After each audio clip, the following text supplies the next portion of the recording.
Really? We're ready. Oh, yeah. That's cool. We're going to call this meeting to order.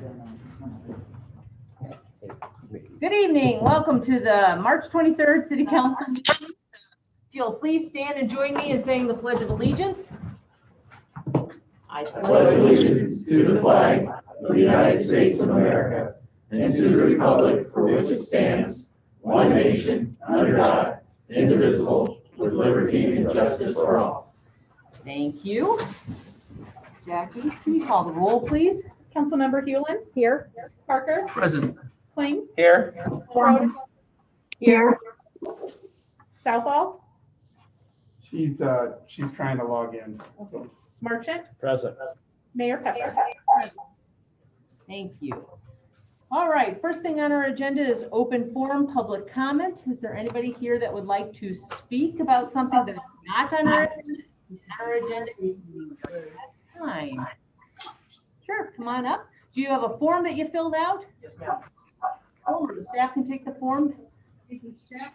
And please come up to the microphone, state your name, your address, and what would you like to share with us? My name is Jesse Beckford. I live at 708 South K Street here in town. I hope everyone here is having a good evening today.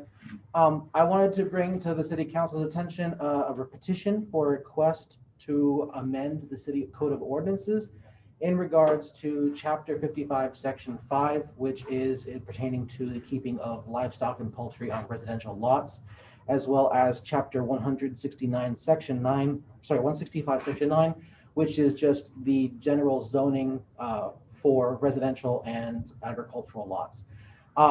We have about 30 or 40 people in a Facebook group right now currently in support of this, and I do have proposed amendments and additions to the City Code of Ordinance pre-written that if you'd like, I can give to you guys after this to take a look at, as well as signatures from the local winter farmers market that happened last Saturday.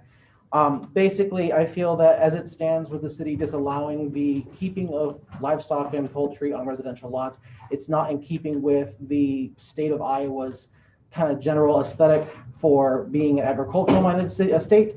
It's out of odds with the other cities in the area, and I feel that it's a good way to improve local economy, local citizenship happiness, and keeping business in town rather than sending money out of town when you go and buy, say, milk or eggs and things like that at a grocery store and send the money out of state.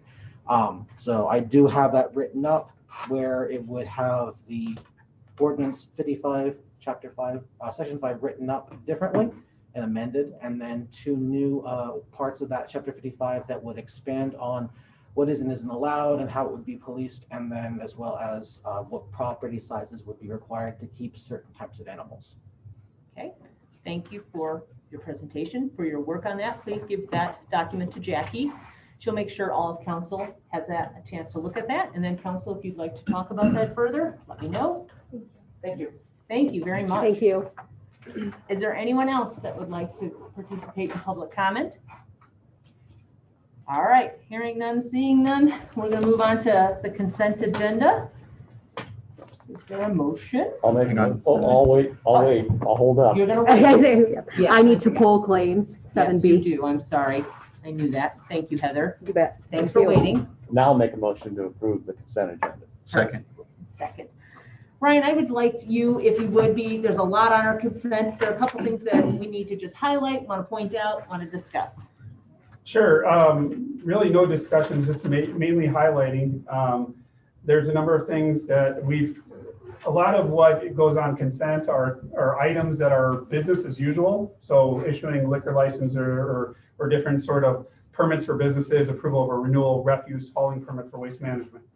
But the things that are on consent are items that have been discussed previously at previous council meetings. So for instance, at the last council meeting, we asked council for direction on the sidewalk use agreements for some of our local businesses in anticipation of the streetscape. So on there you have the agreement with Sports Page and Brick House, or with Brick House for the deck outside their restaurant, sidewalk use agreement for Local Vine, Groggy Dog, West Hill Brewery, On the Rocks. So a number of those have come back. The other thing that's on there that's we do this on a normal, regular basis, the resolution approving the city's investment policy. So that's done on an annual basis. And then certain amendments, the City of Indianola's finance policies. In that, one of the key recommendations or the modifications to the finance policy is actually something that came out of the joint meeting with IMU and the City Council as we talked about the health insurance fund. And just, we don't do that but well, I guess the question came up during the meeting is, does the city or can the city use money in the health insurance fund for other purposes? And that's not something that we've done. It's the Fund 820 is specifically for health insurance. So we're just adding a line in there that specifically says health insurance fund is for health insurance fund purpose or health insurance expenses only. So those are some of the things that we've talked about previously. The other thing on there that's of note is the approval of the Civil Service Commission list of applicants certified eligible for the position of police officer. So as we reported to the City Council at the onset of the pandemic a year ago, we had authorization as part of the budget to hire police officers. That's part of the 2018 staffing study. So as part of that, with the pandemic, we did hold off until we saw how the property tax receipts came in. And then at that time, that's when all the shutdowns, the number of shutdowns started happening. So we couldn't recruit and bring potential employees in to do testing. So there's a whole slew of testing that has to be done in person, physical fitness. That was not allowed. And then in addition to that, the academy that we would send our candidates to had shut down. So we're at a point now where things started to open back up. Our police department and HR department went through the process to recruit. It's a very thorough vetting process. And so it concluded with the Civil Service Commission interviews. And so that is another item that's on there, is just approving that list. And so that what that does is when we have vacancies in the police department, we can now make an offer to that approved list. So those are a few highlights. Excellent, thank you. And I'm glad you talked about that police officer, because I know there's been some question about why weren't they hired, and it was truly COVID related. We couldn't get them through the process. All right, council questions, anything on this, or are you ready to vote? All right, I think they're ready. Jackie? Councilmember Hewlin? Aye. Parker? Aye. Kling? Aye. Schroeder? Aye. Marchant? Aye. Is Greta on? She's not, I am. Yeah, I got in. we got a result. Thank you. And Councilmember Southall? Aye. Motion carries, perfect. All right, let's circle back to claims on the computer printout for March 23. Is there a motion to approve? Move to approve. Second. Okay. Any comments? Jackie, call the roll, please. Councilmember Kling? Aye. Schroeder? Aye. Southall? Aye. Marchant? Aye. Hewlin? Abstain? Parker? Aye. Motion carries. Thank you. All right, on to number 6, City Treasurer's Report. Doug Scholes in the house. Thank you, and that was very quick. I think it was down on page 3 or something, but very good. I appreciate it. Mayor, council, the report that's in front of you is for the 7th and 8th months of the 2021 year, and this now brings us all up to date, so the city has caught up. Nothing that I haven't actually said the last 2 or 3 times, but the fund balances continue to grow in the general fund from a year ago, February, to the end of February this year, grew $1.4 million. So that's just unbelievable. And then the local option sales tax went up a little more than $1.9 million. And I'm not so sure the health insurance that Ryan mentioned from a year ago has gone up just about 550,000. So then down under the investments, we have some 35,538,000. The interest rates, of course, have just dropped immensely from a year ago, and we know that. The biggest one's probably the sweep account. That's a year ago was 1.91 and now it's 0.40. So, and the balance in the investment, because IMU has been basically removed, they still got 1,519,000 or whatever it is in those balances. But that would be my report, subject to any questions. Let's explain the comment of caught up. Why are we caught up? Why are we running behind? What, in case I have not been paying attention or have heard that before, why is the city behind on their Well, statements? we had to catch up on our reports. We were slightly behind because we had some audit things that we needed to take care of. And after our last audit, and then IMU with their conversion, we had to make sure, kind of coordinate with them as far as where we were between April and June of last year, which is the end of the FY20 year, and then make sure that we were all on the same page as we caught up. We did have some money that IMU managed funds that the city was holding on to, that we had to come to an agreement as they completed their audit. And this month in March, as you see in the February report, we have slightly over $1.5 million that of IMU managed funds that we were holding on for them. We did transfer that over to them this month. So next month, you'll see that greatly reduced to an amount where we are just transferring money for payroll, for Wells Fargo expenses, and also permit fees that we are collecting for IMU. And so that will be greatly reduced in that area for next month. Perfect. Thank you. I just want to make sure people that are turning in for the first time have an understanding of why there was that discrepancy. Other questions, thoughts for Doug? Mayor, not necessarily for treasurer, but just a compliment staff. Jackie and Andy has spent quite a number of hours working with our partners at IMU on the treasurer's reports. And I know Chris Longer spent a lot of time at IMU. The conversion did. I think we talked about this previously. Conversions are not easy. And so we worked with them as they went through their conversion, and really appreciate the work that the staff did to get us to this point. So, Thank you, Ryan, for calling that out. Yes, I think on behalf of all of council, we agree. Thank you for your dedicated work, because it's not easy to go back and look at stuff from 6 months ago and try to make it all balanced. All right, is there a motion to approve our treasurer's report? So moved. Second. Okay. All those in favor signify by saying aye. Aye. Motion carries. Opposed, same sign. Motion carries. Sorry. Thanks, Doug. All right, receive and file the EMS billing activity reports for January and February 2021. I move to receive and file the EMS billing activity reports for January and February 2021. Okay, Second. okay. Is that a motion? Yeah. I thought so. All those in favor signify by saying aye. Aye. Opposed, same sign. Motion carries. Wonderful. Thank you. All right, on to consideration of the appointment of Tim Wilson to serve on the Indianola Fine Arts and Beautification Commission for a term beginning immediately and ending July 1st, 2024. I think his resume and all of his details were in there. Motion to approve. Second. Okay, any comments? Okay. All those in favor signify by saying aye. Aye. Opposed, same sign.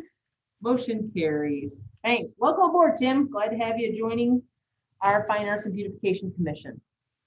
All right, Mayor's report. A couple things just wanted to share. First, I wanted to thank all of you that attended the Streetscape meeting on March 11th. Greatly appreciate it. Thanks to our staff for putting that together. Great to help continue to share that information.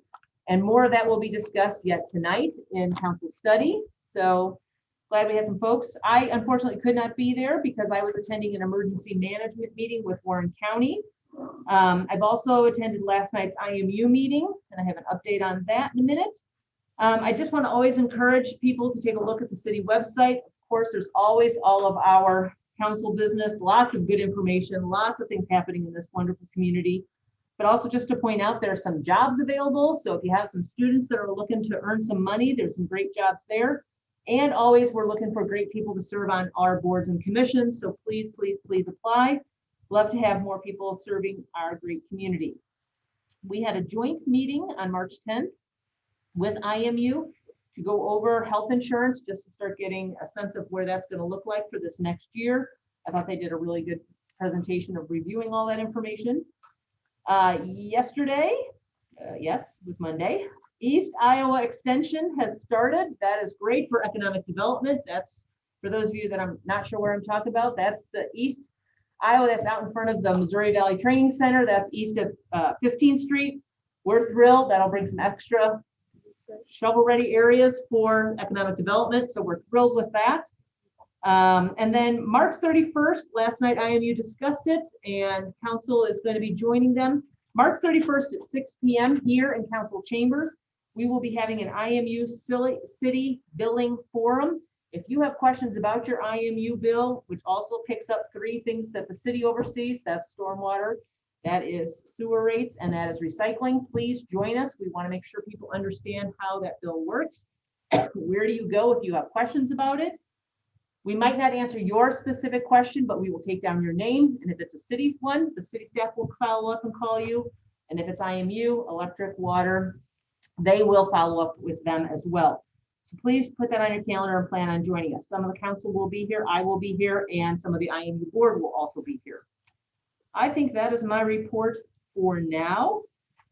We have a resolution declaring April 2021 as Child Abuse Prevention Month.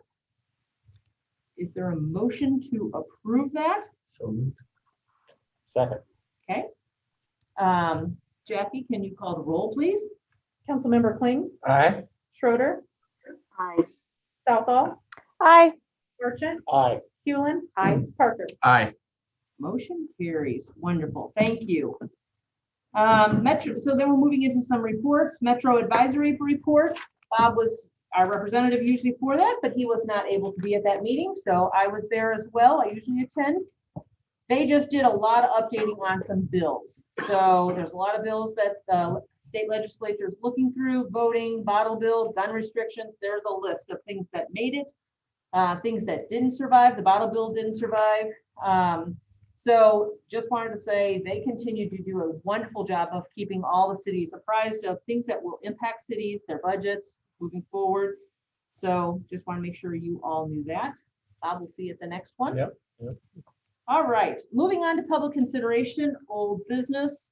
Resolution approving a contract for the Moats Park restroom project. I'll take the motion and then we'll have Doug tell us a little bit more. Move to approve. Second. Okay, hi Doug. He's looking for the clicker. I don't. No, it's okay. Right here. Yes. Bye. I'm ready for the egg hunt. Yeah, right. Hi Doug, how are you? Hello, how are you guys? Mayor and members of the council, Doug Byland, the Parks and Recreation Director. As we wait for this to warm up a little bit, let's kind of give a little bit of history. The memo you have has the bid results that we had for the 3 contractors, which Hill Contracting of Leon, Iowa was the lowest bidder for the installation and removal of the old restroom at Moats Park. We did include the alternate bid to remove that, so city staff won't have to do that. We have done that in the past, but it was several weeks of grading and moving and bringing in things, and all departments get thrown into that. So we don't want to do that if we don't have to. As you can kind of see here, the restroom location.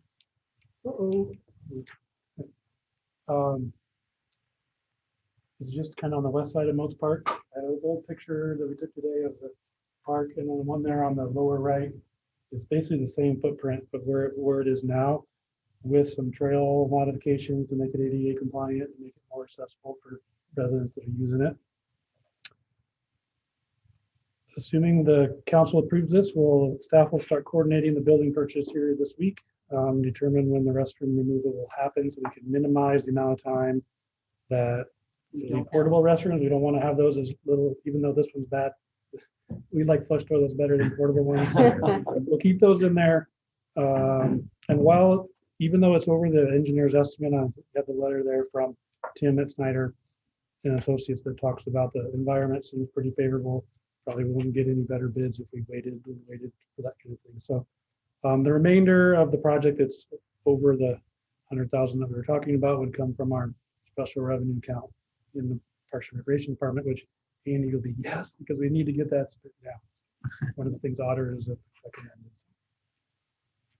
Thank you for that thorough information in the packet. Yeah, it doesn't look very good on the wall, but it's kind of a picture of the drawing of what the new one will look like.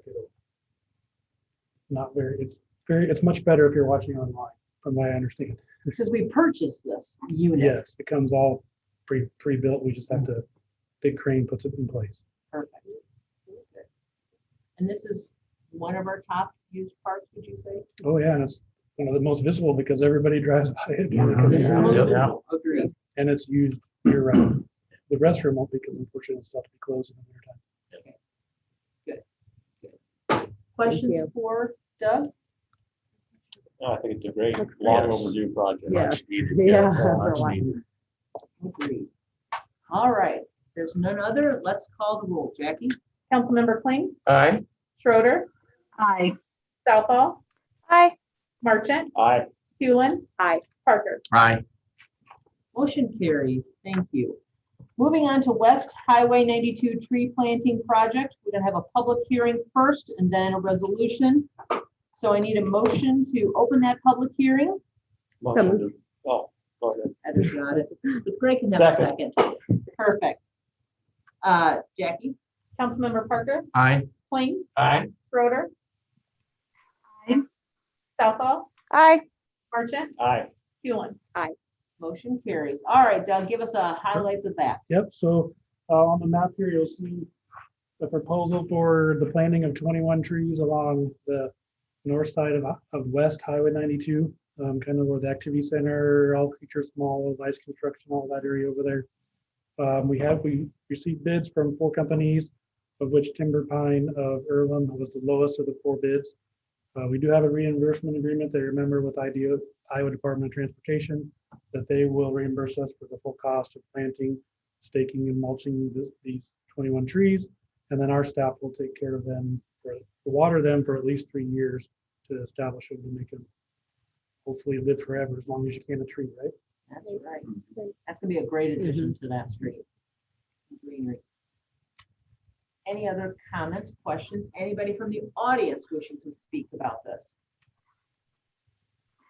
I have a question. It's Gwen. Doug, were the bids on the very same trees? I mean, I realize the number of trees was the same, but is there a reason, do we have any idea why the bids were so far apart from local to outside? The bid, they all had the same requirements in that bid. They all had to be 2-inch trees, so they were all Right. the same style of trees. Okay. One of the things we heard from bidders was there's a shortage of trees. If we remember derecho last year, Mhm. fortunately, to replenish the stock of some nurseries, so depending on where they were coming from or where they were ordering from, could make that difference too. So Mhm. just kind of the environment that unfortunately last year created. Yeah. Okay. Thank you. Other questions, comments? Okay, I'll take a motion to close the public hearing. So moved. Second. Okay, Jackie? Councilmember Schroeder. Aye. Southall, Aye. Marchant, Aye. Hewlin. Aye. Parker, Aye. Kling. Aye. Motion carries. So how about a resolution approving those at the plans and specifications in contract for the West Highway 92 tree planting project? So moved. Second. Okay, any comments before we vote? I just want to say thanks to everybody involved. This originally was, I mean, it should have been probably done a long time, but it just a long time ago had but was brought to our attention again by some residents of Ward 3. And I just really appreciate the way staff jumped right on it and is getting it done. Thank you. Agreed. It's gonna be great. All right, Jackie, please. Councilmember Parker, Aye. Kling, Aye. Schroeder, Aye. Southall, Aye. Marchant, Aye. Hewlin. Motion carries. Thank you. Here comes Andy. We need a resolution adopting the utility refund policy. Let's motion first, and Andy will explain.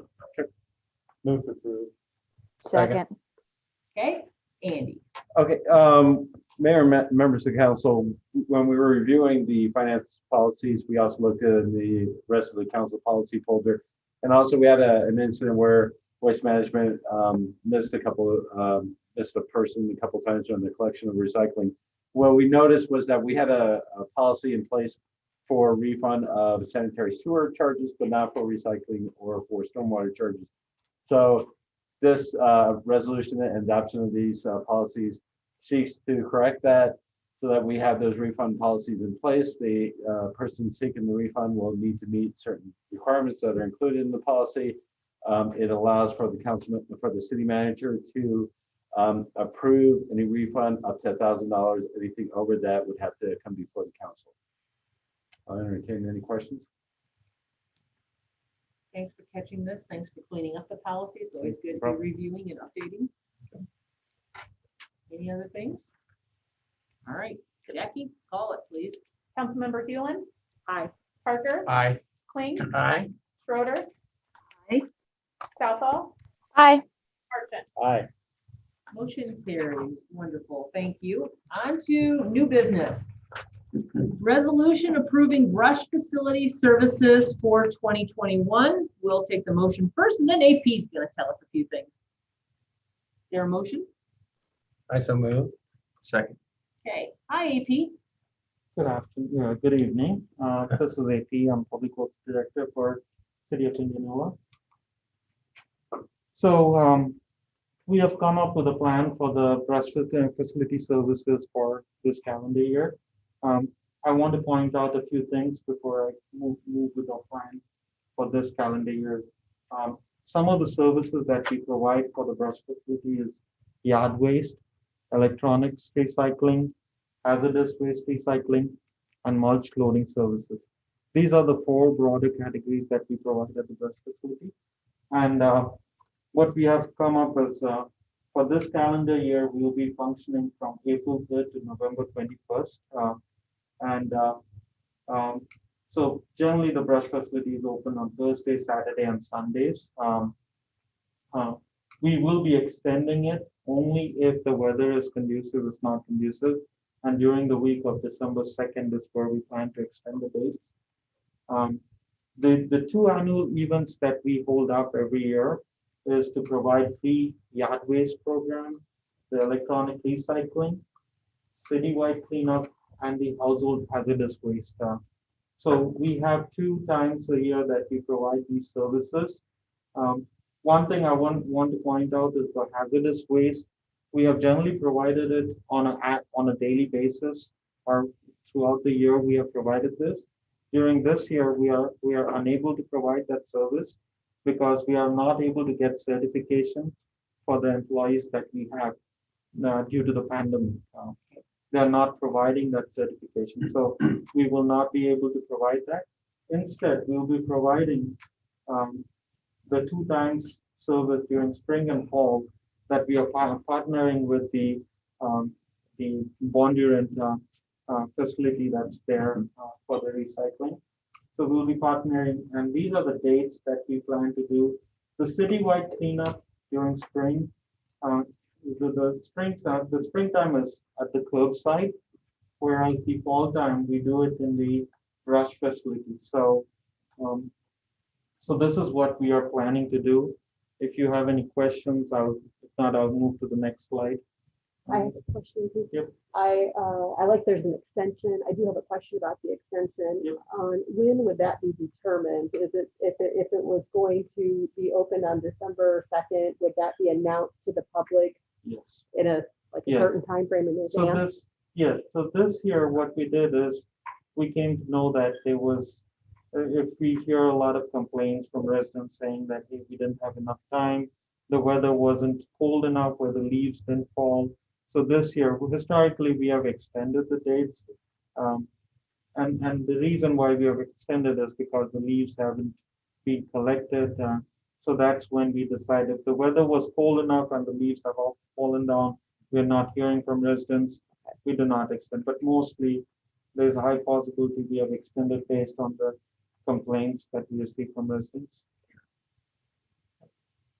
These are important dates we should have on our calendar. I've seen lots of chatter about the spring cleanup, citywide cleanup, that people are excited and ready. So that's great. Thank you. People are ready for the brush dump too. We've seen several cars, or trucks fill and then turn around and back. So they're anxious. City's anxious. You're right. You're right. So one of the things that we have, I want to point out is we have also slightly modified our fees. One thing I want to point out is this $2 fee is currently we are charging it. This is due to an error last year that we mistakenly omitted that. So it's not technically a change for this. We have been using the service for the last 2 years. So the only change that we are doing is the fee for the television and computer monitor. Previously, it was based on the size. It went anywhere from $15 to $40. While we are partnering with K3 Recycling, they have a flat rate of $25. So we are basically reflecting that. One more thing is that the checks we are requiring from the residents is to directly payable to the K3 Recycling. And you could be told that at the dump when you bring your TV in case you forget. Yep. Perfect. That's all I have for the. Is it checks only too? No, you can give cash or checks. Good question. Other questions for AP?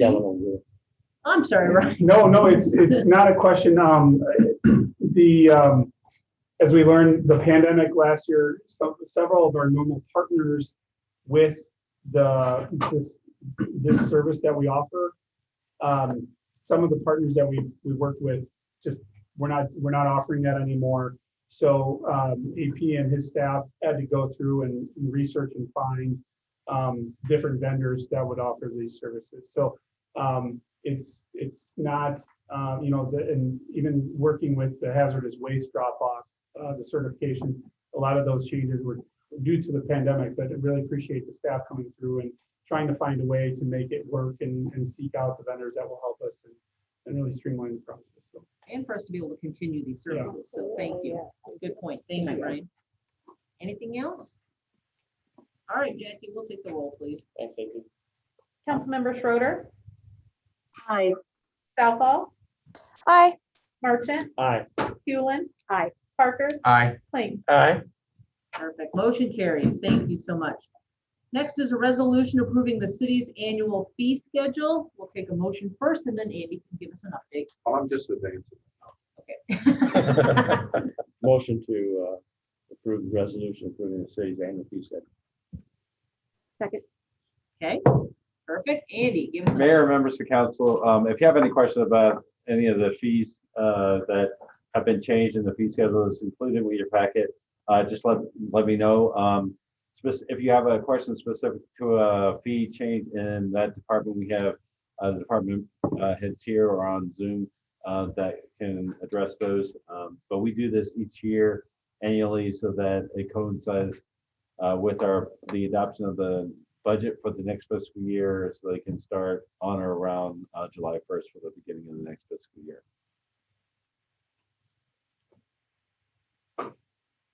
Any questions? Okay. Jackie, please. I'm sorry, I'm No. missing you, Brian. No, I'm I'm very sorry. sorry. Thank you, Jackie. No, I just add, Doug, the stuff with the Parks and Rec Commission, shout out to the Parks and Rec Commission as well as the Pool Commission for really assisting in that effort. So these were all worked through those committees as part of this recommendation of the council. Thank you. Yes, Ryan had talked about that earlier. Thank you for finding a way to get our pool open and to be safe. And do have a make some question. adjustments, but it will work. So thank you. I do have a question and Yeah. I forgot about it until I just read it now. I know we spent some time on the ice cream vendor one. I'm curious as to is it something that where we can put those together, or what is the reasoning of why one, because the mobile food is just in one location, the ice cream vendors move around, is that the difference, or why wouldn't we just have that be the same one ordinance, I guess? I don't know why it was created that way. Wow. I don't, in terms of, I don't know why they're separate. Right. Yeah, I guess that was my question. If the direct, I mean, we can always look at streamlining it and creating Maybe one. we don't need to. I just, Yeah. like I said, I just was noticing. And two, it looks to me like the fees are different too. So that was my only question are we treating, and then maybe I'm just throwing it out to my compatriots up here that, is something we need to look at, I guess. But I just noticed that we were different from ice cream vendors versus mobile food. I think we should. At some point in time, take a look at that. Yeah, Okay, yeah, that's- so Maybe let's- not for it this doesn't year, seem to not for make this sense. year, but let's maybe review that for this time next year. If that's okay, and put it on your That sounds good. calendar to review. And especially since the food vendor trucks have become more and more popular. Right. over the years. I say, are we starting to see an uptick? Because I noticed more of them coming through, so. Which is great. Been very popular. Yeah. West Hill, even places like Tyson's will post them. When we visited Missouri Valley, when the governor stopped by, Rowdy Foxen was explaining that they're going to be doing some events out at their facility with mobile. Food Yeah, vendors. like what, Wednesday lunches or something, he said it's gonna be open to the public, so. Love that. Okay, good. So. That was it, that was my only question, like I said, I just was thinking, and I remember when we did the ice cream vendor thing, so I remember that part of it, but as I'm looking at this now, it's. We should have that. Great thought. I think we might want to review the policy for the ice cream. Yes, I agree. There might be some cleaning up there. Yeah. Yeah, yes. I remember when. Yes. Okay. You're there, Pam. Good deal. All right, Jackie, if you'll call the roll, please. Councilmember Hewlin? Aye. Parker? Aye. Kling? Aye. Schroeder? Aye. Southall? Aye. Merchant? Aye. Motion carries. Perfect. Thank you. Next one is resolution approving a request for an alternative method of approval for a site plan for the Yarnen, I hope I said that right, Ford located at 2406 North Jefferson Way. We'll take the motion, then we'll have Charlie. Move to approve. We'll give it to Gwen. Give it. Second. I'm second. All right, Charlie, give us an update, please. Mayor and members council, Charlie DeSalle, Community Development Director. Really quick, DeArmond Ford's looking at an approximately $3 million upgrade to their building as part of the process. Looking through the code, they realized that the facade that they're planning to use does not meet what our code states. So current building right here, to kind of give you some perspective, what they're proposing to do would look something similar to what you have here. The reason it does not meet code is because these are metal panels and those come kind of custom through Ford Motor Company. They require their dealerships to have certain facade materials put on there. So anyways, that's why this needs to come forward. When we looked at this from staff standpoint, we were okay with it. We did recommend approval to the Planning and Zoning Commission. They are using a lot of windows on there, which is always a positive thing. Windows are typically good. And at the same time, knowing that this is one of a key property in our North Gateway, and it's going to be a very big improvement to the aesthetics of that. We're willing to look at it. And then again, on bottom here is what their current facility actually is. What it'll look like. There isn't much color there, but if you can kind of imagine this down here, that's ultimately what it'll look like. So any questions, I would be happy to answer them. Comment, I think it's equally important we keep in mind what Ford Motor Company provides as an option, and not get too hung up on what we think it should be in this instance. It just makes sense. I love the economic development. So that's great. Wonderful. Perfect. Other comments, questions? Yeah, I think with stone or masonry, I think would detract from it. Yes, Ford makes clay cars. Right. Okay. Thanks for working on it, Charlie. Yep. Yeah. No problem. Jackie, we'll take the vote then, please. Councilmember Southall? Aye. Merchant? Aye. Hewlin. Aye. Parker. Aye. Kling. Aye. Schroeder. Motion carries. Perfect. Thank you. On to resolution approving a letter of support for an application to the Iowa Economic Development Authority for a community catalyst building remediation program grant. That's a mouthful. Council, is there a motion? I so move. Second. Gwen's got it? All right. Charlie, give us an update, please. Sure, quick update on this one. I don't know if council recall last year, there was the same exact grant. We did apply for it, however, we're not successful for the building that just recently got renovated there on Salem, right off the square. So anyways, what this does is it provides funds for the redevelopment or rehabilitation of buildings that stimulate economic growth or reinvestment in the community. Key eligibility requirements, the city must be the applicant and the city must provide joint matching funds to what is being proposed to get the grant funding for. Those are just some key highlights of it there. So what we've been doing, we've been looking at the old family video building, which is just kitty corner City Hall here at 116 East Ashland for a few possible uses. An old, kind of somewhat outdated building that could use a little rehab, knowing that the streetscape's coming. And just trying to invest some money in the downtown. We did identify this as a possible candidate for this grant funding. So at this point, we were just asking council to approve a letter of support. No funding commitment is necessary at this time. And then if we are successful in getting the grant awarded to us at that point, we would approach council to discuss how we match the funding received. Love that you're trying and I think it's excellent. Yep. Yep, I agree. Continued economic development. So thank you for working on this. No, Acacia would be a great candidate for something. That's awesome. Thank you. Yeah. Any other comments, questions? Keep my eye on Ryan. He might. All right. Should give him a buzz. Jackie, please. Councilmember Southall. Aye. Argent. Aye. Hewlin. Aye. Parker. Aye. Kling. Aye. Schroeder. Aye. Motion carries. We always have that shorter little peep. It's just a little sound, but we're getting it. Works. All right, on to other business. City managers report. Ryan Waller. I'm gonna ask Doug Byland to come up and talk about opening guidelines for our pool. We're ready. Yeah, thanks, members of council. One more time. Last year was a completely different mood that we were all in, unfortunately. So our staff's been working hard over the past several months to try to figure out ways where we can open the aquatic center. Looking at ways to limit the spread of COVID-19. We're always worried about the safety and health of everybody that's going to visit.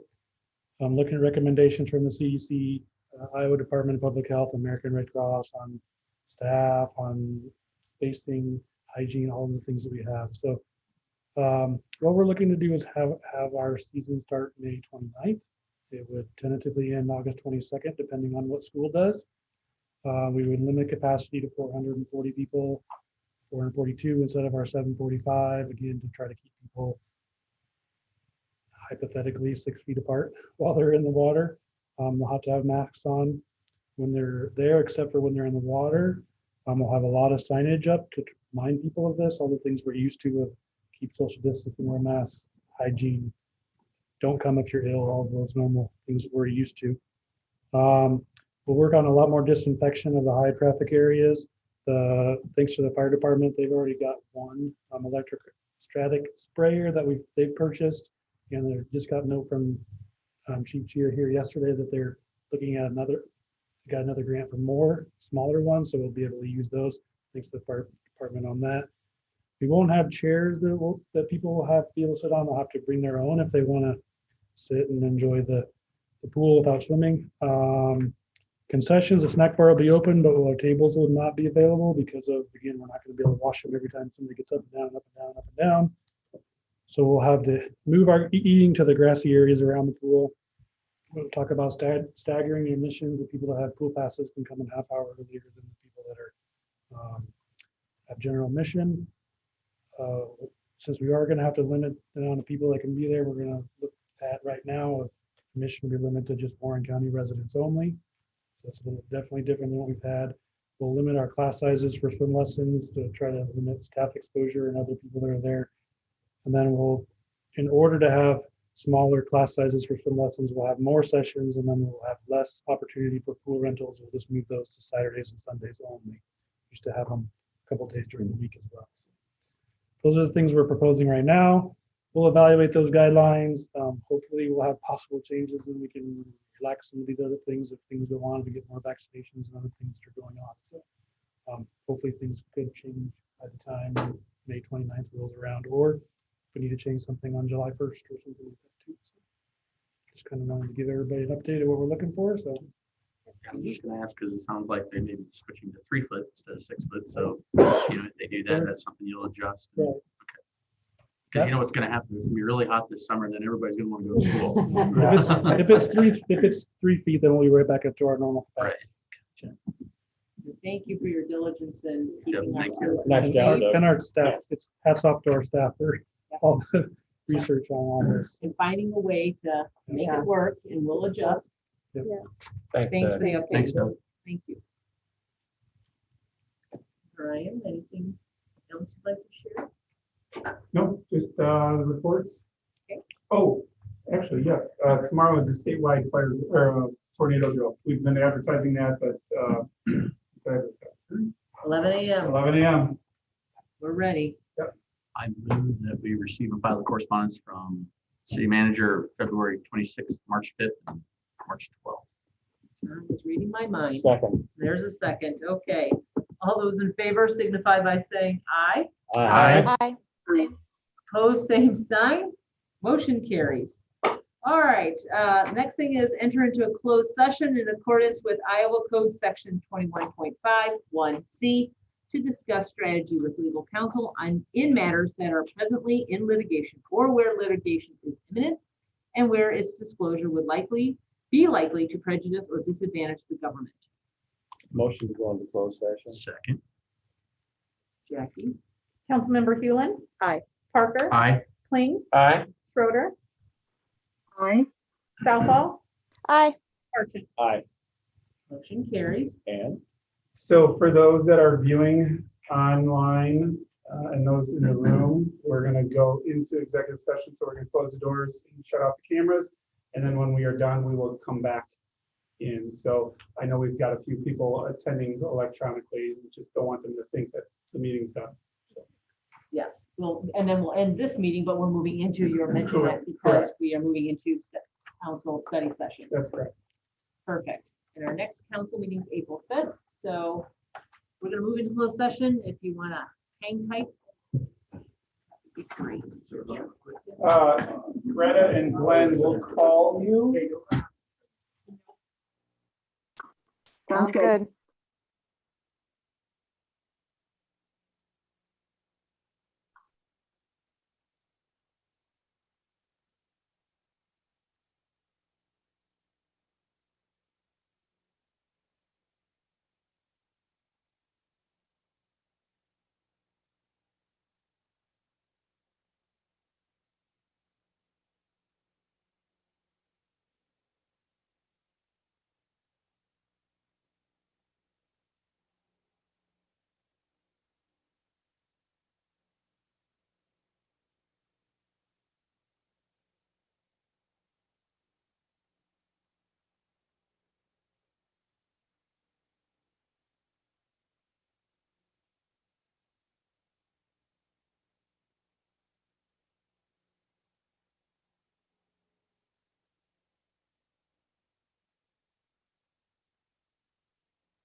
We are now back in live session of the city council meeting, and the only thing left is to adjourn the council meeting, and then we will move into study session. Move to adjourn. Second.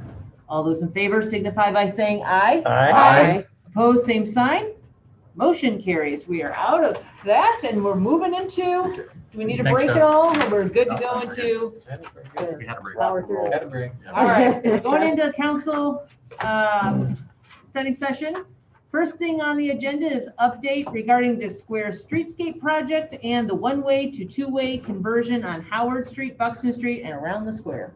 Here comes Charlie. Yes, Charlie DeSella, Community and Economic Development Director. I've got a few slides here that AP is also going to present on, and then Chad with Bolton and Mink is also here if you have any particular questions on the Streetscape project. So going to go through a few slides here, things that I think council is aware of, but just kind of as a refresher. So the Streetscape project currently, we are using one block here on Buxton and Howard Street, and then this 3-block section between B Street and First Street on Ashland and Salem. The portions north here on Howard and Buxton are bid alternates. So the intention there is to kind of see where we get costs when the project goes out to bid, see where those are at. And if we get some favorable costs and we can do those, we will add those in. But then also wanted to add that we are doing 2 of the 3 city-owned parking lots. So the city owns this parking lot here, this one here. Both of those 2 parking lots are in pretty bad shape right now. So as part of this project, we are gonna rehab those. And then there's another parking lot here that's owned by the city, but that's in much better shape. Charlie, the alleys, did you cover that? Yeah, and I'm sorry, I should add that. So the alleys on all 4 sides behind the square are also going to be redone. Most of the utilities that we have in the square are all underneath there. For example, every business on the square, minus a few, are getting most of their sanitary and water services out of the alley and not the streets. Really, the Justice Center is about the only exception to that. But so those are all going to be repaired, pavement redone, a few of them with pavers, some storm sewer improvements as well in those areas. Well, I know that there's a couple of buildings, I think where I believe where the chamber used to be, there are some issues with water, sewer lines and stuff like that. Will we be able to contact those building owners to be able to maybe see during that process? Yeah. And I mean, I don't know how much that screws things up, but I know that we do have water service lines that are all within the project that are going to be replaced. I'm pretty sure sanitary as well service. We were planning just to replace the connections and clear those up, but if there's a homeowner or a business owner who'd like to have their whole line replaced, I mean, I'm just thinking now's the time. yeah, We're gonna once have it's tore up, concrete to do it torn now. out. It'd be- And we've done that in a lot of projects. We can reach out to them, like if you have problems with your lateral, we can replace it at the contractor's cost or the contract cost. Right. And they could, if they're willing to pay and reimburse the city for that. Okay. So that's a lot easier once the hole's dug, Yeah. get in there and fix it all at once. That's a really great Is point that to something think you about. coordinate then with the chamber and just make sure that, because I know Brenda was that was one of her old building was one of them where they wanted to go in and they were trying to move a toilet or add a restroom and they couldn't because and it was clear out into the square and it's like, so I'm just thinking. The challenge would be if there's a difference in price. Right. So if you're upgrading from, I think I'd have to look at what we have. I think we have a 2 or 4 inch size. They needed something bigger than that. That's going to be some additional cost Right. that we would have to get from the contractor, but. Right, at least it's an option. I just wanted to make sure that could And work. we've done that in other projects. I want to say we did that on the West Iowa paving project a couple of years ago with some Okay. other homeowners. We've done some. Yep, We've oh, I done know, some things yeah. like that, or it was sidewalks. Right, Yeah, yeah, driveway approaches and things like that. So we have Okay. done, that we have a history of working. with. Perfect, that'd be I great. love that. And I'll just add, Ben, I think I was going to add it here in a slide and I'll just talk about it right now. We are at the point right now, Councilor and I approved the public hearing for the bid acceptance, depending on where those come in at. So at this point, we are going to advertise for bids, open bids here in April. Once we get a contractor on board, that's when a lot of the communication that we're going to have with the business owners and the building owners in that area is really going to take place, because right now we kind of have a rough idea what the schedule is going to be if we do accept bids. But until we get that contractor on board, there's just a lot of stuff that we're guessing at right now. But once we do have that contractor on board, there's going to be multiple touch points throughout this entire project with every business owner, every property owner on the square. And we've talked about sometime, every other week to maybe even every week in some areas where we're doing that, where we're talking about any possible utility disconnections and stuff like that. So I think this is something we can bring up as part of that process. And we have repeatedly communicated with the chamber. We've hosted a series of informational meetings with the chamber, and Brenda's been gracious to hosting those for us. And Yeah, I was gonna say, because I know you guys spent a lot of time on this, but you know, just with some of the rumors that get going on in social media that we seem to have in this community, I think would be wise to make sure that we're staying in contact all the time with the people on the square, so that way they know, kind of the Jamie Pollard thing. If you don't hear it from me, it's not true type of thing. So and I think the contract documents that I think we have in place do speak to that as well as the And duration. we'll work with you too, kind of on how we've been with Charlie, whether it's an email blast, big posting to your website, we'll develop that, work that, and provide it to the city. I think that's what we're talking about. Yeah.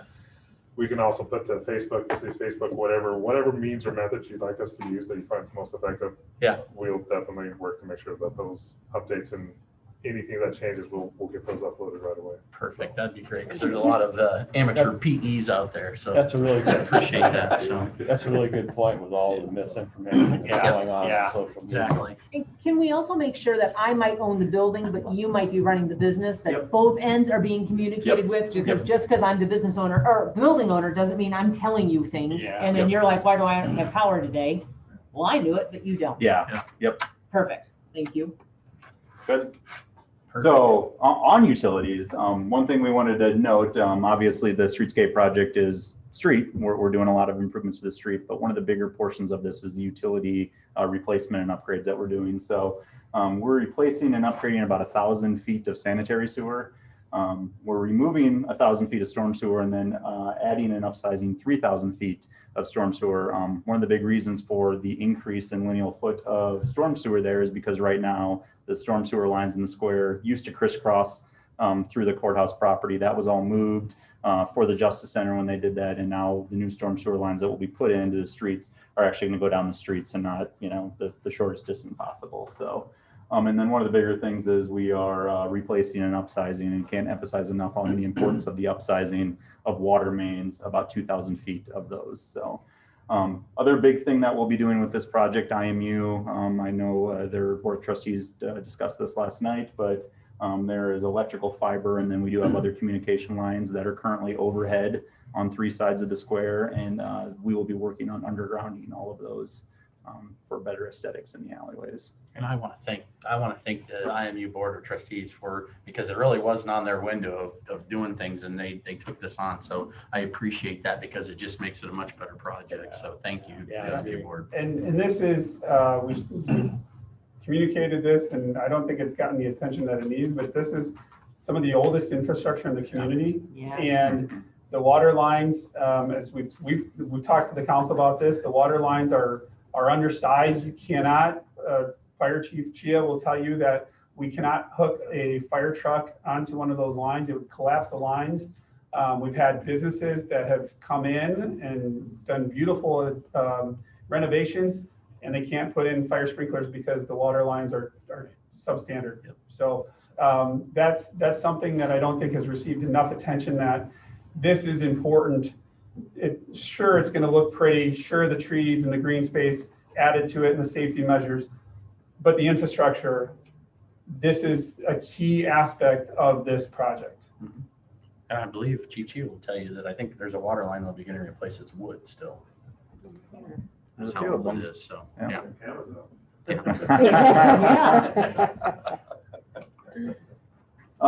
So where are we at as far as cost? I know there's been a lot of talk out there about the 4.7 million number, and I just wanted to remind council that was the amount that the city has bonded for. There are other costs that and other things that are getting offset on that. So right now, as we stand today, we're at about a $7.7 million project. Costs that are offsetting that are the $1.7 million SRF grant. We just did get final approval on the plans from SRF 2 days, so that's good news. We're doing water main improvements. I mentioned those. That's an IMU cost. Sanitary sewer improvements, that's an offset cost. So then we bonded the 4.7 million, and we've also added another $500,000 contingency in the 2021 bonds that we did. This is the phasing plan. Sorry, Charlie, I'm trying to call Gwen because I got to put her on speaker. She can't hear. You're welcome. Can you go back to that slide really quick? Yep. You want to talk about misinformation and that's swirling around. You know, the streetscape, this is built into the budget. This will not and does not impact the property tax rate. So that's an important thing to clarify and correct. There are different, as Charlie has on there, there's different funding streams. The 4.7 million debt issuance is paid for through property tax. Property tax rate is 1363. That stayed the same. We're able to do that because of the economic growth that we talked about over the series, over the last several months with the budget process. The water is being picked up by the IMU Water Fund. Sanitary sewer is being picked up by the city's sanitary sewer fund. As the council knows, those are enterprise funds. Those are paid for by user rates. Those are not paid for by property taxes. So just want to make sure that's cleared up as well. Wanted to show the phasing plan. That's another thing we want to make sure is everybody's aware we're not doing this in one big chunk. This is going to be a multiple phase project over likely about 18 months. The area here that's kind of the purplish pinkish color is phase one. This will be the one that is done first. It's going to include Salem from B Street, which is here, down to roughly Howard, up about halfway on Buxton, and then we'll include that parking lot there that's behind the chamber in Warren County Economic Development. Have to start here with phase one, mainly because a lot of storm sewer tied in the entire square area. Storm sewer does flow through this point right here. So we have to start underground in that and then kind of work out from there. Phase two, then we'll go north into this area. That used to be phase three. We did recently change that after some feedback we had from the county on them being able to move into their building at some point. So we flipped out 2 and 3 to kind of be a little bit more convenient for the county.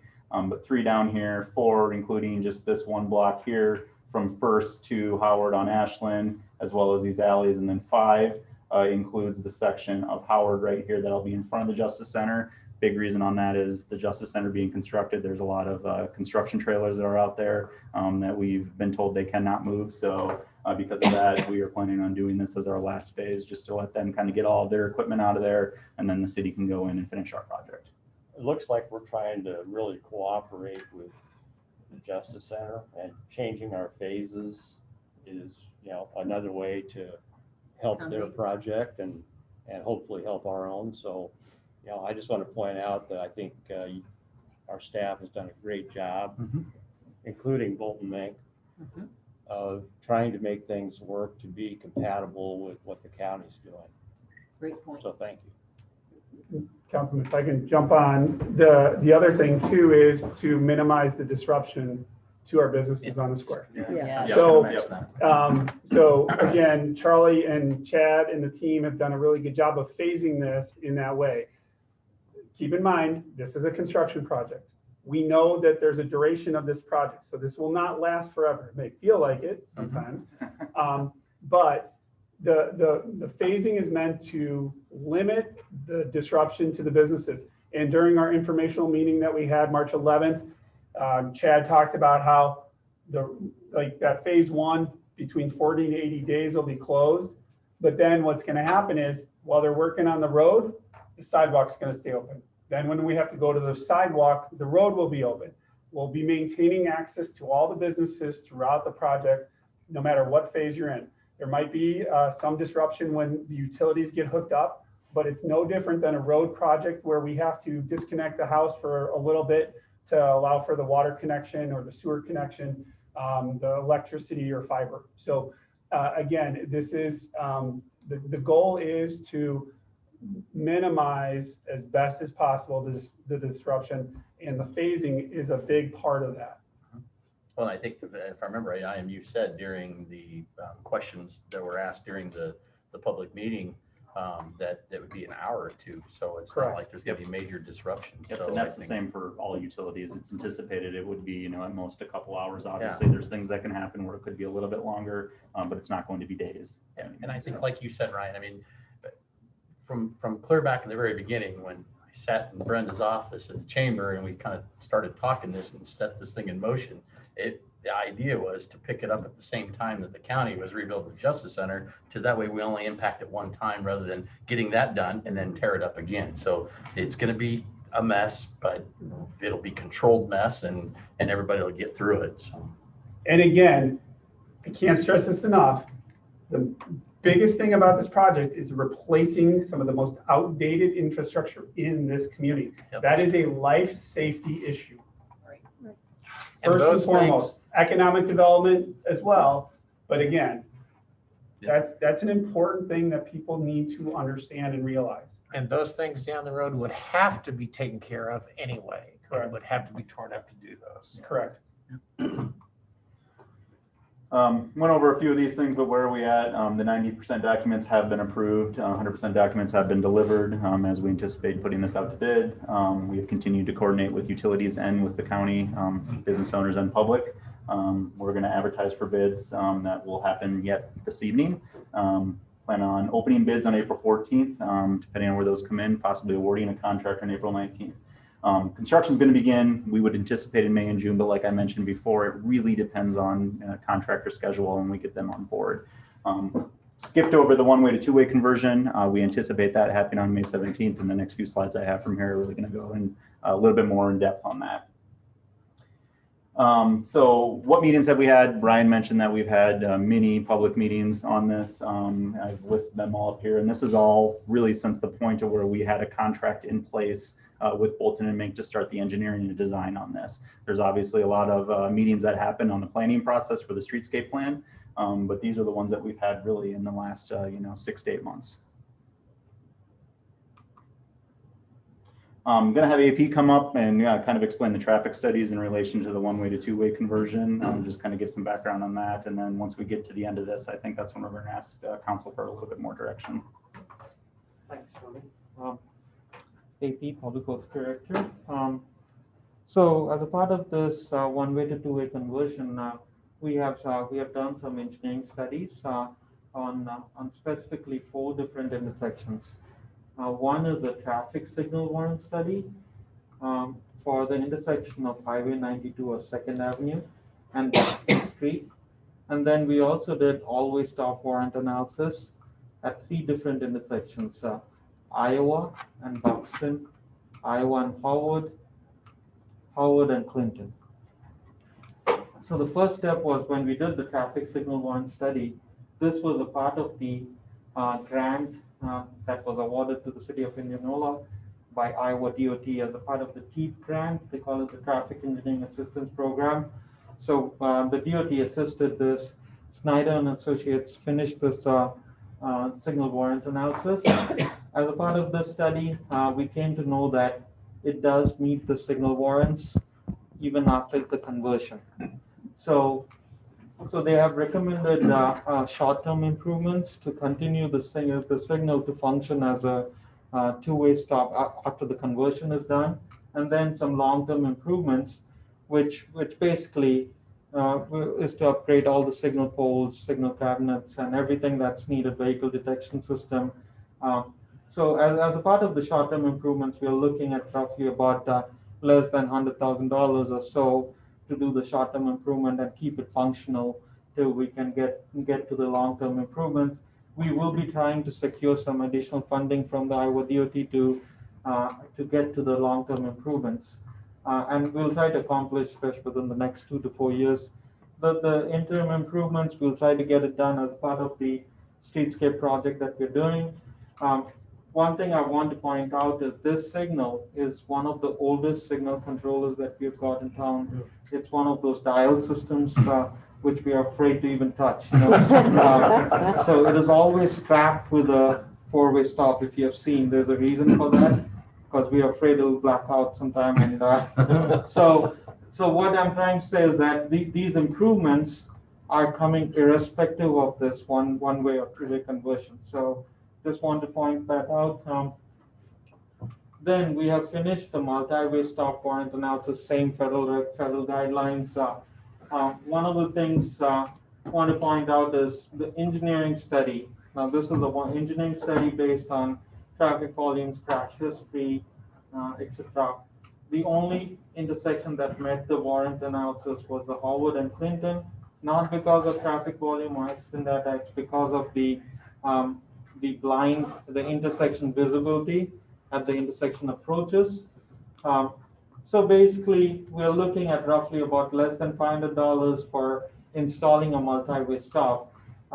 Having said this, after finishing this engineering analysis, we are looking for direction from the council on what you want to, where you want to direct us towards installing these all-way stops or not. So we are looking at direction from you all. You ready for direction? Well, we got a slide at the end, and we bring that up now only because at previous council meetings, we've heard the conversation about some of these streets in four-way. So we were cognizant of that. You guys have talked about that previous council meetings. So we'll continue on. There is a slide at the end where we'll get the direction. So if it's okay with the council, if we can get through the rest. Is that okay? You bet. Thank you. And I promise we don't have much left. So the mailboxes at the post office was the other issue that we had identified through this project. You can see on current screen, this picture wasn't taken today. This was from last summer, actually. With the one-way traffic on the east side of the road right now, the mailboxes are at the post office. You're able to pull up like this vehicle is doing here, drop mail off. With the two-way conversion, obviously that no longer works in the same way it does now. So we asked Snyder and Associates with the help of Dave Muller to look at a possibility of adding a median off to the side of the road that would generally be located in this area, where you would be able to then have a vehicle kind of have a drive-through lane to come in, still drop off mail, and then still have enough room for two-way traffic on the other side. So we've taken a look at that as an option. The other option would be, as we've discussed with the post office, one thing to note that we have worked with the Indianola postmaster on this. He's obviously indicated that the post office does not have any funds to help with this and any cost that it's going to be, but I'm looking at options. So the two options that we identified, again, the median are we could put the mailboxes on the other side of the street here, where then people could drive up kind of where this car is, get out of their vehicle and drop off mail. So not nearly as convenient because you can't, open your driver's side window and put the mail in the mailbox. You'd have to get out of your vehicle, but one option. So this option right here obviously does have some infrastructure cost to it. As we've looked at that, it's about $20,000 to $30,000 worth of cost. So that's going to be that we can kind of absorb into the streetscape project. As part of the budget, we did put together about $100,000 in costs. Most of that was for the traffic signal that AP just talked about there. We're getting some indication that's probably going to be a little bit cheaper. So we think we can kind of move, if council wants to go forward with more of a median rather than the drop off, we think that we could probably move that into that budget line there. So. And then what will it take? We went over this, I know, in August, but just kind of wanted to reemphasize there's 370 total signs in these corridors that will have to be changed, altered, flipped around, or taken out. Ultimately, it's going to lead to 144 less signs in the city's inventory that are going to have to be maintained. So that's a positive. 28 pavement markings on there. All of the existing 28 pavement markings will have to be removed because we are no longer going to be having the one-way traffic. However, we did note the direction we did receive from council in August was to add bike lanes on Buxton, and that's going to have to add in about 14 pavement markings for those bike lanes to be located. So, a net loss of 14 total pavement markings. That's a significant cost saving as well too, because Public Works is not having to go out and paint those year after year. What's it going to take as far as ordinance changes? We've identified the 4 codes that we're going to have to look at and bring forward to council on that. And with that, this is kind of where we did want to ask for direction. First and foremost, moving forward with the ordinance changes, if we want to do that and shoot for this May 17th conversion date that we proposed, we're going to have to bring ordinance changes to you at your next meeting for the 3 considerations to get it by that May 17th date. The intersections, traffic signal improvements at Buxton and Highway 92. Again, if the direction is to go from one-way to two-way, and as AP noted, that light does need to be upgraded anyways, but we're going to need to look at that. I did also add Buxton and Clinton in here, and I should have taken that out. I apologize. That's currently a 3-way stop as it is right now, but we already assumed that that's just going to go to a 4-way stop. It's a 3-way stop with one-way traffic. But then really the 3 intersections there, and then the mailboxes. What's council's direction on that? So those are the items that we're looking for direction for, and be happy to answer any questions or. I'm ready to jump in. I think I disagree with the not doing four-way stops at, I think it was Howard in Iowa, Buxton in Iowa, and Howard and Clinton. I think as part of this process with two-way traffic, those streets have been thoroughfares for so long now. I think this is just another opportunity to slow people down or actually stop them on those streets. And because we have multiple people with multiple ways out of town now, I don't think that having a four-way stop is a hindrance. I consider it to be a safety measure and an additional buffer to what we're trying to do, I think, in those areas, which is get it back to what residential areas should be. I drive those streets a lot, and the stuff that I've seen on those streets, we need to slow the action down there for a while. And I think stopping at those intersections, they are dangerous intersections. And I would have to say we should have all 4 of those intersections with four-way stops. And the second part is I really think we should have the median drive-through mailbox at the post office. I think that fits what people are accustomed to doing, rather than forcing people out of their vehicle to drop in a mailbox. Let's make that part of the process. So that's where I'm at. I'll go ahead and tell you where I'm at. When I don't know, it was a year ago, whatever it was, when it first came up on this council about converting one-way to two-way, I said the only way I would go for two-way is that we have at least those stop signs on Howard and Buxton and Iowa. I live on Buxton. Ever since we've lived there, I have witnessed more accidents. I've seen a car upside down on the street. I've seen a car in neighbors' yards. One kid almost lost his leg. Our first car that we drove to Indianola when we came here was totaled on that intersection. We didn't even live on Buxton then. See? And it wasn't me driving either.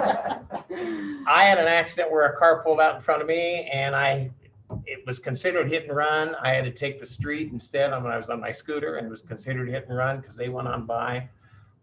When I ran for council, because this is something my neighborhood has wanted. When I ran for council, my neighbors said, "Oh, we're finally going to get that stop sign." Well, that didn't happen. And like I said, this has been a big priority of mine for a long time. With conversion, I think it's the best way to go. It's going to slow traffic down, because now we sit on the porch and we can, in fact, we can hear, if we're not even on the porch, we can hear the near accidents that still. So I'm very strong on these stop signs. And I do like the idea of the curb, the median for the post office. That's where I am. I like the median idea. I think that's, I mean, we've had it for a long time, and if we can make that work and you know, doesn't change the flow of the two-way traffic. And then did I see AP, we're going to be able to, whatever improvements we make on the signal, then we'll be able to incorporate those into the whole new signal when we have to upgrade it? Most of it, we'll try to do that, is try to use, if there's a controller we install, then yes, we will try to incorporate that into the new ones. But if you're not, it's temporary. If there may be some temporary things that may not be used, but. Okay. And so I'm assuming then that light probably wasn't part of the study and the upgrades on the signalization then? Well, it couldn't be, it Right, that's was, what I it mean. couldn't be because it was so old. Right, okay, that's kind of what I meant. So now we'll be able to include that, incorporate that in as well, okay. I live in the same areas, and those are very, very busy roads, and traffic goes quickly. I definitely feel there needs to be some slowdown. I've seen multiple accidents on Iowa and Buxton, multiple, I mean, terrible. And I like the median idea as well. Gwen, Greta, any comments? This is Greta. I'll go ahead and weigh in. Absolutely, as someone who gets around town on bicycle a lot, slowing traffic and making them more cautious. Yes, yes. I would just add, I like the median idea for the mailboxes. I think that would be a difficult change for people to adapt to. Change is so hard anyway, and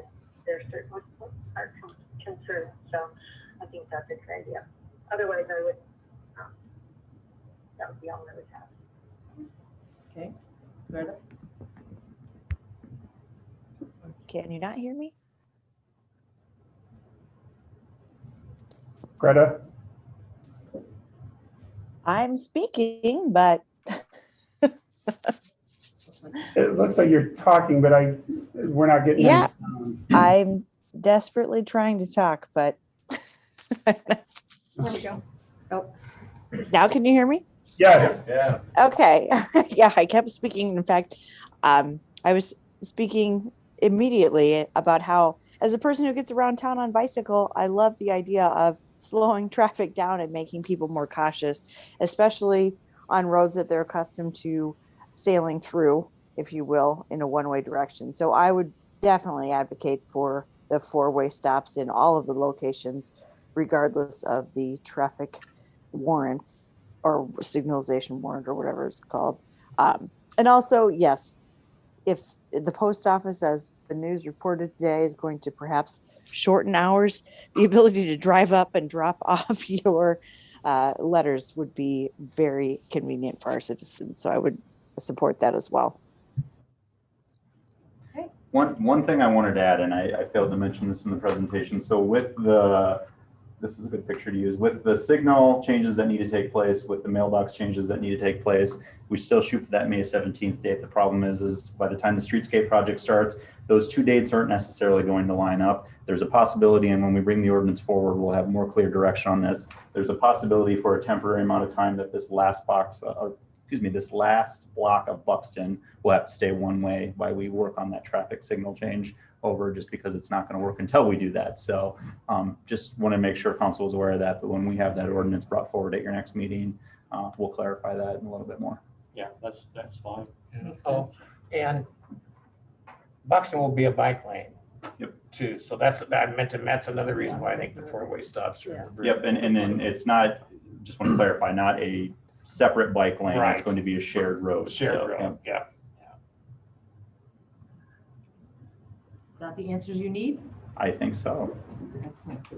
Thanks Thank for you. working on that, Thank you. JP. Thank you. Charlie. Thanks for the very thorough. Yep. Yeah. Thank you. Okay, I'm gonna come up here and present. AP will help me out as well. Okay, Mayor, members of the council, thank you. Last week, I think it was, we shared with you all news of the stimulus bill that the president had signed. And in that, we learned that there was about $2 million that the city of Indianola would receive. At that point, we shared with the council that we would be preparing some options to think about. I will say this, that the details are still very nebulous and ever changing, and it's not clear at this point. So what we are presenting and what we wanted to share with you and the public is what we can today, and just realize that things may change. So what we've been hearing is the funding bill has money for communities, for infrastructure. It's not clear, but it sounds like water, sewer, broadband, and then replace loss of revenue. That's what we're hearing. Again, we're still trying to work out these details, but one of the benefits, and I shared this in my email to you all, one of the benefits of having the studies that we completed recently with our roads and with our storm sewers is we now have a really good data set of the condition of some of this vital infrastructure. And so, again, $2 million is what we're hearing. And so we've kind of broken it out this way. $500,000 would be earmarked for the City Square streetscape project. And what we're thinking is with this is specifically for the water portion of it. Again, I can't stress this enough. The details are still being worked out at the federal level, but we keep hearing water and sewer are the two big things that we don't know what kind of compliance or what kind of reporting we're going to have to do. So we just want to make sure that we're operating within those parameters. So the thought is 500,000 right now, again, earmarked towards water. So that way we can make sure that our partners at IMU are able to take care of that necessary infrastructure, and then having 1.5 million remaining for other infrastructure improvements. This is a chart that AP put together. I'll let him explain it a little bit more, but before I do, when we looked at the data that Dave Muller's firm had done for us, the study of our pavement indexing, what we looked at was Boston Avenue between D and F really jumped to the head of the pack as a candidate street. That's why it's listed as option 1. That estimate all in is 1.4 million. Then we have some others. I think probably the best if I turn it over AP. No, you trust me with this? Yes. Okay. Stay close. Yes. But what, again, fixating on what we're hearing about water and sewer being the main points for this is D Street to F Street. Obviously, anybody that's driven that road knows how horrible of a condition it is. It is one of the worst rated streets based on the data that we have from our study. This 1.4 million is all in. That includes new sanitary sewer and new water lines. Both Rick and Lou have confirmed that those areas are in need of repair.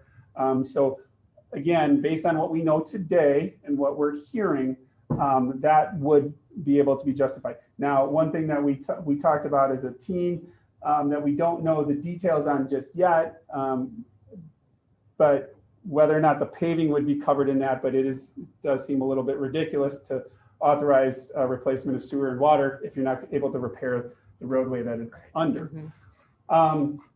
The other candidate street is North F Street. Again, this is a really bad section, and we got the slide next, but between Salem and Detroit. You see AP has listed this out. This is by block. You'll note this little asterisk here. You see 1.7, but the asterisk, if we did it together as one big chunk, you're looking at about 1.48, almost 1.5 million. So having those studies, being able to quickly respond to this stimulus package has been very beneficial. Clinton Avenue is another option. This would be a section of road that would complete and I think water lines are the problem there. But when you look at the rating, this is what staff's recommendation would be for number 1, and then this would be number 2. These are just some pictures AP was kind enough to share. So Boston. Ryan, quick question. Yes, sir. If this all comes to be and we do let's say we do the Boston, D Street to F Street, would we be in a position to take a look at what we do with our normal upgrades going on the F Street, between Ashland and Detroit? That's a horrible street. I'm sorry, say that again. If let's say the stimulus money went to the Boston project, but in our normal CIP, street replacements on an annual basis, would we be able to potentially look at combining the F Street fix that from Ashland to Detroit, if I remember right, is horrible on F Street? That is already in the CIP. It's in our 5-year CIP. F Street is something that's in a fiscal year 24, if I'm not wrong. So it is in our 5-year plan. It is in our radar. But it would be able to be moved up a year because this was in one of the years. Boston wasn't Boston in one of the years. Boston wasn't it? I It was at the end. The other part of it is the part of the problem with F Street is the drainage is really super flat, and the intersection of Boston and F, we would upgrade, probably lower the intersection a little bit, add some intakes so that area would drain a little bit. Okay. Yeah, that street's one of the worst ones. Yeah. So we would want to do this part of it first. Okay. I mean, it makes sense. From a sequence standpoint, sure. It'd be nice to get that outlet, get the drainage outlet in first, and then come back and do the. Okay. Because we've already accounted for our road improvements for this year that, so Yeah, our budget so- money is already accounted for this. This is just this additional. This money. is additional. This allows us to take care of some things quicker and not have to wait through the planned CIP years.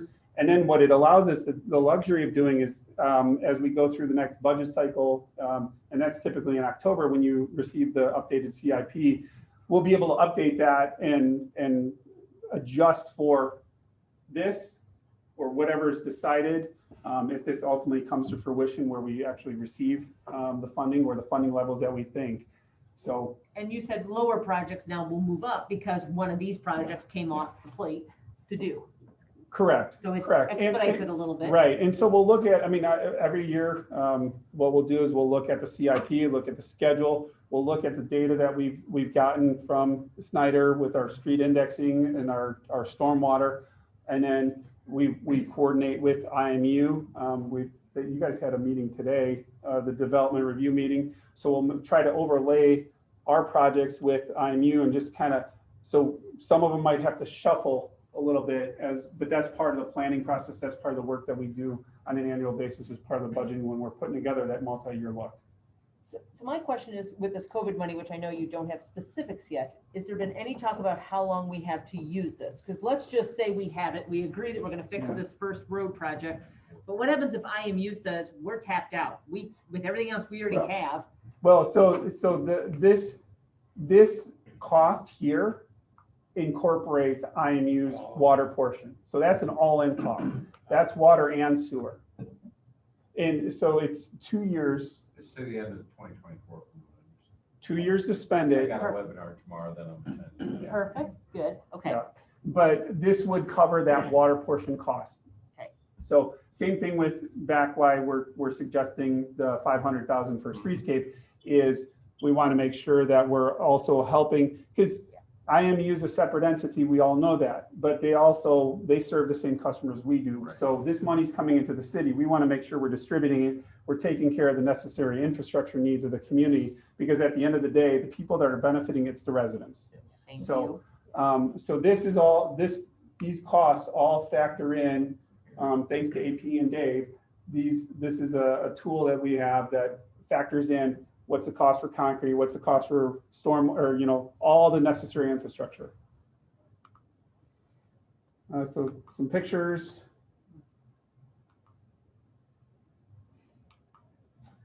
This is just a page from our pavement indexing study. So this is the North F Street here, and then this is the Boston. So you can see Boston's red, and then you got various shades of blue. That looks like the brownish and red. And then this was the other, that's the section of the one block section of Clinton. Good deal. Yep, and then just highlighting what it looks like funding wise. Very nice. I like that. So we're not necessarily, well, I mean, we'll just ask, are we trending in the right direction? There's still a lot more details that we have to work out, but we're using the data that we had and we've spent some time. It's very valuable data. I called Dave as soon as I heard that it got signed and said, oh my gosh, I'm so glad we have these studies done because we can quickly adapt and prepare now. So. Agreed. I think the pre-work is so valuable. Yeah, so Yeah, so kudos. studies are so important. Exactly. I'd just like to add, I'm just so happy to see this recommendation because I've had constituents in that neighborhood contact me more than once. So I'm just thrilled too that the study, the information from the study is there.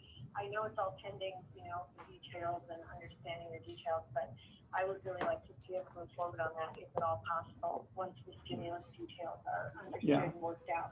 So this is what we have now with what we know. Things could totally change. If they do, no matter what, we will come back, share a report back, and if there's other plans that have to be made, we'll make sure we do that. We will make sure we communicate. Rick Graves has had some preliminary conversations with Lou at IMU about the conditions of the water lines. We'll make sure we follow up with IMU tomorrow to kind of just fill them in on the plans that we have at this point. So that's all we have. AP, you want to? Cover anything else? Thanks. Thank you. Thank you. All right, thank you. Anything else we need to discuss then? Then I think we stand in adjournment. We'll see you on the 5th of April. Thank you. All right. Thank Nice you. job, Mayor. Yeah, Hard to believe it's Glenn. Yes. Hard to believe, April. Right? I know.